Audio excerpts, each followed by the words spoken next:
Robert Ferringo with Doc Sports here with your midweek college hoops handicapping extravaganza. Of course, I couldn't do this by myself, so I had to bring in Raphael Esparza, the big sexy Mexican from Doc Sports. How the hell are you, big guy? I'm doing good. How about yourself? Hanging in there, man. Did I get 10 in a row you hit in the NBA? We're going to get to college hoops in a second, but is that right? Is it 10 in a row in the NBA? Something like that. I try, don't talk about it. You know me. If I'm gonna talk about winners, I should talk about losers. Just how my horrible soccer streak has been going as of late. But yeah, it's been a fun ride. Last night, stressing to end the Chicago Bulls as I think it was an hour and a half before tip off. DeRozan is in COVID protocols. And that number went from 3.5 to almost a pick 'em, and I have the world's worst number, just like I had the Raiders' world's worst number on Sunday's game. But they squeezed out second half game for me for the Bulls, so it was a good victory. We were texting before the game, and what did I say when DeRozan went out? I said I like. Didn't you say he was better off or something like that? Yes, it's better off. It is an absolute fact. It is a truism of NBA betting that if a team loses its best player or a star player, you absolutely bet on them immediately because they're going to win or cover. So, all right, that's NBA. We're going to talk some college basketball. First, we'll do a little bit of house cleaning. If you are interested in any more of Raphael or myself's picks, go to www.docsports.com. That's docsports.com. And see the little link right up there for the free 60? Go ahead and click on that. You will get $60 free to use for any handicapper in any sport at Doc Sports Services. So, all right, that's out of the way. We're going to talk a little college basketball. We're going to do this in two parts. First, we're going to do just kind of a general, state of the sport type of thing, what you're seeing, what you're thinking moving forward. Then we're going to break down some of Wednesday's games and eventually get to your free pick. I know that that's what some of you are only interested in, but you're going to have to wait a little bit. So, all right. First things first, Raphael, college basketball, what are some of the things that you're looking at early in the season? We're still only about 3 weeks into this season. A lot has happened, but we have a long, long way to go. What are some of the things that you look at when you are trying to handicap and break down these early season games? I guess I'm just preparing myself for conference play pretty much. Now all these big non-conference games, you have these big games where we've seen Gonzaga play some really good teams already. We've seen Alabama play some really good games. So I'm looking at not that much non-conference, but I'm looking at teams that are going to get ready to play conference play because that's what I normally do my bread and butter of big games is conference play. I try not to dabble that much into a non-conference game just because start the season, we have the transfer portal, we have new kids on new teams, new coaches, new schemes and stuff like that. So I don't really dive that much into non-conference just because I'm still trying to get a figure out on how these teams are going to gel. We've seen some horrible games so far, some low-scoring games in college basketball. I think that's because teams are still trying to gel from new players, new faces, new coaches. So I look at games, like I said, because I'm preparing myself for conference play. It's funny that you say that because you know that I'm exactly the opposite. I wait. Oh yeah, I agree. For non-conference, I love the chaos. I love the uncertainty. I think that that's a benefit to the bettors that are prepared. Now, I got to ask you, since you like to tread lightly, basically in non-conference play, would you say that forces you, but maybe as a stylistic choice, maybe you stick more to the bigger programs, the more name schools, rather than dabbling in, OVC action early in the season? Do you try and stick with more of the recognized programs, maybe there's more stability there, or, are you okay with diving into some of the mid-majors and the lower mid-major basketball this time of year? Probably a little bit of, there's some conferences I probably will look into a little bit more just because West Coast and all that. I grew up Big Ten fan because I was in the Midwest and lived in the West Coast this whole time. So I tend to look at some of the Mountain West teams, Pac-12 teams. But the extra games, I'll tell you right now, I don't play that many extra games as much as I see other handicappers on gambling on social media or gambling Twitter, which gambling Twitter is still perfect, 365 days straight winners on gambling Twitter. I just don't dabble just because I don't really get into those smaller schools like Stephen A. Austin and stuff like that. So unless they're playing like UCLA or some big schools where I can get a low total, where let's say UCLA and Gonzaga, they could probably put a century mark on them and the total is only 144. I'll take a stab at that, but I'm not playing that many extra games because I'm kind of old school. Back in the day, I'm older than a lot of these people probably watching this. I had to do most of my action through bookies, and they ain't gonna book added games or extra games. They're just booking the games that the USA Today or the newspaper is showing. So I guess I'm still a little bit old school when it comes to that. So I guess that's why I don't dabble that much in extra games. You touched on it a little bit about the transfers, and it has exploded over the past 2 or 3 years. The transfer portal has been had a huge impact in college basketball. Do you feel that early season uncertainty, because the reality is that a very good player may transfer from one school to another, but maybe he just doesn't fit right. Maybe the chemistry is not there. Maybe he just doesn't get along with his new teammates. So it doesn't always work out the way you think it is. Does that level of uncertainty help the players early in the season? Because it's harder for the odds makers to set accurate lines on teams that have 3 or 4 new starters, or some teams have 6 or 7 transfer players. Is that more pressure on the odds makers, or do you think it's more pressure on the players early in the season?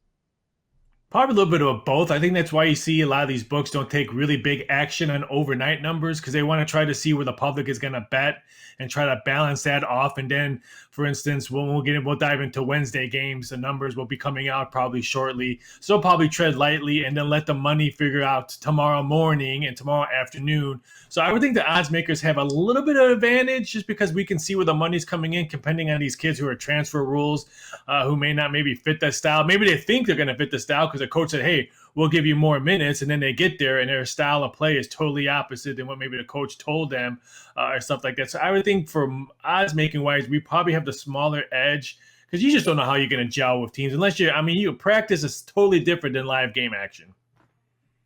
One of the changes you mentioned how you're really using the non-conference to prepare yourself for conference play because that's when you're going to make more of your big moves. One of the big changes over the last 10 years in college basketball scheduling is the early start conference action. This was not a thing 10 years ago, but just last weekend, the Pac-12 started conference play. The Big Ten has started conference play, the ACC.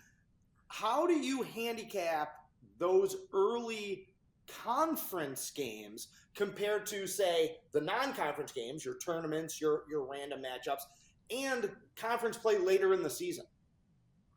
I guess I'm still in the mindset my conference play doesn't start until like after Christmas because that's when usually normally big conference would start. It would be January after the holidays. I remember like after Super Bowl or that Monday is Big Monday and you have always had Big 12 matchups and stuff like that. So usually, so I'm just kind of sticking my mental focus into that. Like the big conference play doesn't start until after the holidays, even though some conference games have started. Fantastic. I can use those games for notes.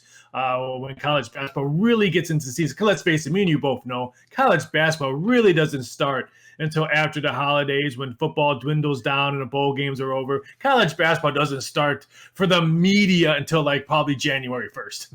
Yes, that's right. You're 100% correct that for fans, square bettors, the media, college basketball doesn't start till like late January, February, basically after the Super Bowl and then into March. But college basketball started, man. There's games tonight. There's games tomorrow. Yeah. We're in it. The money that we make on games tonight spends just as well as the money that we're going to make in March. And one of the things that I've noticed about those early conference games is that if you have teams, bad teams that are not going to finish in the top half of their conference, most likely, and maybe they've gotten off to a slow start in the non-conference because they're a bad team. I've found that there's a lot of value on those underdogs in these early conference games because a conference game in the first week of December gives you a reason to get up for a game. Maybe you're off to a 3-5 start. Maybe you're not playing very well, but this gives you something to rally around and get up for. And we've seen a lot of underdogs really come to play in these conferences. Wake Forest went into Virginia Tech last week, and Wake Forest, again, was predicted to be a bottom 5 ACC team. They beat them by double digits. And you can't tell me that they weren't more up for that game and more prepared for that game than Virginia Tech. So that's one of the angles that I've kind of noticed. Is there any teams that have surprised you for good or bad early in the season? I'm going to take the number one team in the nation right now, Purdue. I knew they were going to be gelling pretty quickly, but I didn't think that bench was going to be so deep. I mean, their backup five can probably beat a lot of these teams' starting five. So I think that team has to probably blow me away. Gonzaga's, I don't want to say slow starts, but I mean, they lost to Bama. Their offense is not like it was last year. I think that's kind of a little bit shocking to me, but I'm going to say in the Big Ten just because I know the bosses who sign our checks are Big Ten affiliates, Wisconsin Badgers fans, but I'm just totally blown away in how well Purdue has gelled, and I would not be shocked if they cut down the nets. Even though I would love to see Gonzaga cut down the nets just one time. One time I want to see the Zags just cut the nets down. But boy, Purdue looks tough. 2 7-footers, and those stretch out 7-footers. It's not like they're pounding the paint. Stretch out 7-footers. They're going to be a hard out. Yeah, Travion Williams has got that Draymond Green style to his game. He can face up. He's a good passer. He's got nice touch around the basket. That's actually one area where I kind of disagree with Matt Painter. I think he should use those big men together for some stretches. Now, I know that makes it difficult to defend on the perimeter with some of the stretch fours and stuff like that, but teams can't guard you either, and you can absolutely dominate the paint if you have those two. I would just like to see some stretches in games where they just physically impose their will. A couple of teams, more teams have surprised me earlier this season, Raphael, for playing better than I expected. They lost last night, but Iowa has been much better than I thought they were going to be. They lose Luka Garza and several of their key perimeter players.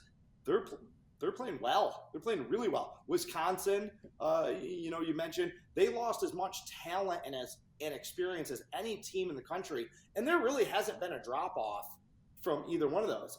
Arizona is another team that, I hadn't seen. Big game tomorrow. Big game for Arizona tomorrow. They're men. Those guys they got some men playing on those teams. They're young, but wow, the physical ability and just the overall athleticism of that team is really, really overwhelming me. A couple teams that are underachieving, I think, that have surprised me with how poorly they've played. Memphis has been terrible, and in the Missouri Valley, Drake and Northern Iowa were two teams that I was really high on, and neither one of them have found their stride. Are there some teams that you have already tabbed? You mentioned about using the non-conference to prepare for conference play. Are there some teams that you have identified already this season that you'll be looking to bet on in conference play? Maybe some teams that you think are undervalued right now that you're going to be looking to cash in on down the road? I know people are watching this in the Louisiana area because I bash LSU football and I bash the Saints football, but the LSU basketball team, they're perfect 8-0. I didn't think they were going to be this good coming off of last year's, I think, surprise season of last year. They're a team I'm going to look for making some really good play in conference play. I think they can probably beat Florida. They can beat Tennessee. I think they'll make a run for that conference. I'm really excited to see what these numbers are going to look when the conference play. And you mentioned it. I think Auburn could be a very sleeping team that no one's really talking about. I love how they play defense. They have another deep bench, and they can cover the 3-ball. A lot of these teams that get blown out or can't cover the 3-ball. Auburn can cover the 3-ball. I would not be shocked that they're a good play for me as well. Love Will Wade. Like you said, he's doing a great job. They were actually on my list of teams that surprised me to start the season. So I agree with you there. And you mentioned Auburn. They're one of those teams I hate to bet on them or against them because they just have they can hit the Jets and put on a 20-4 run and turn your lights out, or they can get up 20 and then let some schlub team. It's been a staple of Bruce Pearl basketball for the last 20 years. They just keep every team in the game. So, all right, you're a big college basketball totals player. This is another big difference between you and I. I never play college basketball totals. I have no interest in college basketball totals, but you do. Now, I know in the NBA we've seen lower scoring, change of the basketball, all that stuff, or whatever the reasons are, the way they're calling fouls.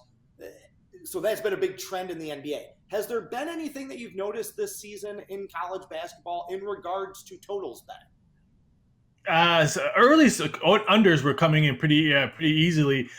Wisconsin, San Diego State. Our affiliate Max tells you never bet an over on anything San Diego State plays: football, basketball, college hoops, or college baseball, volleyball, soccer. Never bet a San Diego State overplay. But yeah, defense.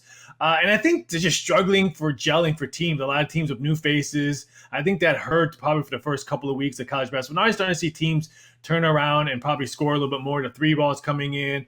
You see assists are coming up a little bit higher on some of these major schools because I think their benches are now getting smaller. Now you're getting closer to conference play and all that. The benches are getting smaller. They're not stretching all out. They're not playing 9-10 guys.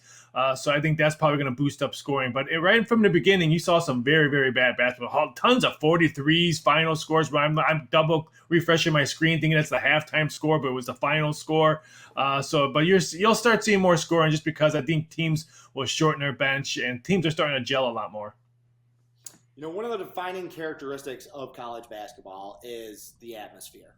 You know, just like with college football, home court advantage was removed last year essentially because of the bizarro COVID season. That hasn't been the case this year.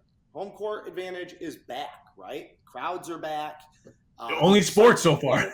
Yeah, the excitement, the energy is back. Now, in college basketball, the home team so far this season through about 1,200 games have won 75% of the games. Okay, so the home teams are winning, but they're covering the spread at less than a 50% rate. Actually, road teams have covered almost 51% of the games so far. Now, that's not statistically significant in terms of, hey, blindly bet road teams because they're covering the spread at a clip where you can make some money. But it is kind of interesting, right, that home court advantage hasn't been paying out. Is that a trend you expect to continue? Do you think that the odds makers have kind of overcompensated a little bit for the home court advantage? Or do you think that as we get into conference play, that home court edge and that home court atmosphere, as games get more emotional, you get into those rivalry games, that'll actually start to play more of a role? I think it'll play more of a role when conference play really digs in deep, when you start seeing January and February games and conference tournament games. I think the home team will start holding court. But I think right from the get-go, in all sports, I mean, I think COVID taught us one thing, and maybe home field advantage wasn't as big as we all thought it was. I mean, we've seen some crazy things in the NFL, college football. I think there's only one sport I think we can all agree that home field really doesn't really matter is the NHL, because you see road teams win in the NHL, especially in the playoffs, where home ice doesn't mean nothing when it comes to NHL. But in college basketball, it started off as the home teams were dominant, then the road teams started coming back. But I think the road teams are covering, because I think the betting public is always going to bet the home team first. That's what they're looking at, right? It was a TV game. Where's it at? Oh, it's in North Carolina. I'm going to pick the Tar Heels. They always win at home. I think Jordan and James were there playing tonight. They're always going to bet the home team. So for an odds maker point of view, you can set that number a little bit higher than maybe normal, because you know you're going to get that home field advantage money coming in quickly, and then that back door is open because of some junky three by a eighth stringer that made the team hit a three-pointer to get the back door cover for the road team, and then all your home field advantage tickets go out the window. But I think when you said when conference play really digs deep, I think that's when you're going to see home field take advantage. All right, good stuff as always from Raphael Esparza of Doc Sports. That is the end of part one of our college hoops handicapping extravaganza. Part two, we're going to break down 4 or 5 of the best games on Wednesday's card and give you some free plays. We're not going to let you out of here without giving you something for free. So be sure to check back and watch that other video.